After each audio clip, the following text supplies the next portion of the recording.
Jesu Kristu inkosi. Jesu Kristu inkosi. Ngiyathanda ukubingelela ubaba umpostoli phakathi kwethu.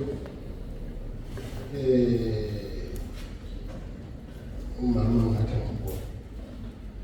Sefize emabhodweni mhlawumbe. Labefundisi bonke esinabo. Labefundisikazi egameni lika Jesu Kristu inkosi yethu. Baye bathi-ke ngevangeli uBP Dlakude oqhamuka endaweni yaseRosbourne eMnambithi.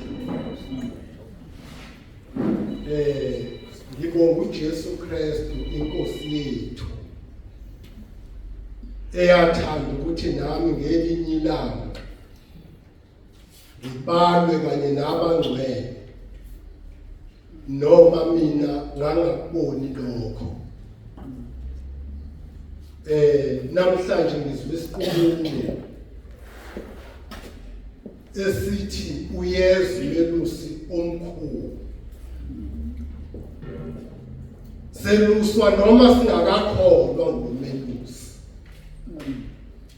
Ngoba ziningi izinto esiphunyuke kuzo singakholwa. Kodwa seluswe nguMelusi omkhulu. Nginokufakazi nje bomfana wami ofana nami phela ngeke ungihlukanise naye. Mina ke ngangiyichiba lotshwala. Angithi ngizwele ngithi ufana nawe. Njengoba nawe baba uNkulunkulu ekwenzela umsizo ofana nobani. Manje lo mfana wavele wenza yonke into engangiyenza ngingakholwa. Wayizidakwa washaya uyagwaza uyile nje bese goli. Wavele wagwaza omunye umuntu wabale ubusuku bonke. Ngithe manje ngithatha isinqumo sokuthi ngimkwatele. Wayesethi ngimoya engcwele ufana nawe. Igazi omzale ngalo igazi lokudakwa. Wamthola ungakakholwa. Wakhiwe ngegazi lotshwala. Kusho ukuthi kufanele ukuthi mina mase ngimukela uJesu bese ngivuma izono zomntwana wami engimthole ngingakholwa. Ukuthi inkosi uJesu ngisize naseyinganeni zami. Ngoba ngizale ngembewu yokudakwa. Ngayizala ngembewu yokubhema ugwayi. Manje lo mfana wami umese izidakwa wenza into engimzale ngayo. Kufanele mangivuma izono zami ngingashiyi naye ukumgeza. Ukuthi inkosi njengoba uyibona lengane yami iyisidakwa ifana nezinqola zalemshini okuthiwa ngama-forklift. Lezo nqola ayinqamleli zijika la i-forklift ijike khona. Kunabazali babunsibande abatheba ngaphesheya.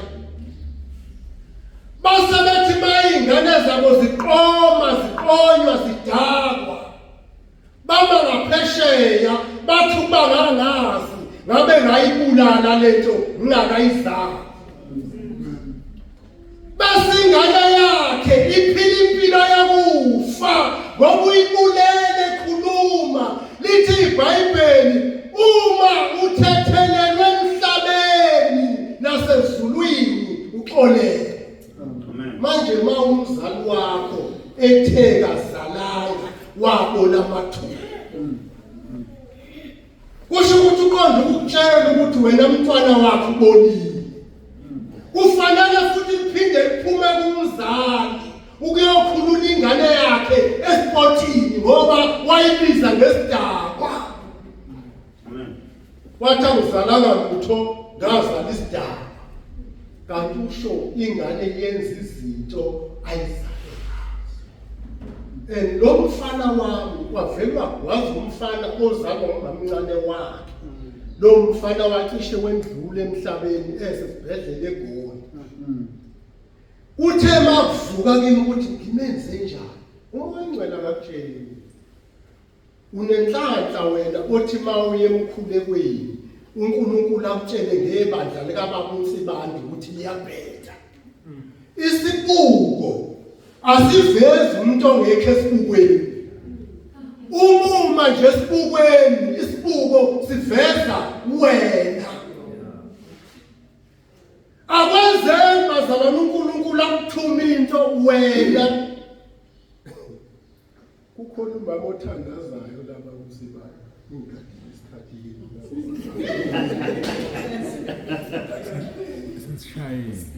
Uthandaza neyizipho. Kodwa uNkulunkulu akamsizi. Uthandaza ngoNkulunkulu eboshiwe yabo. Amen.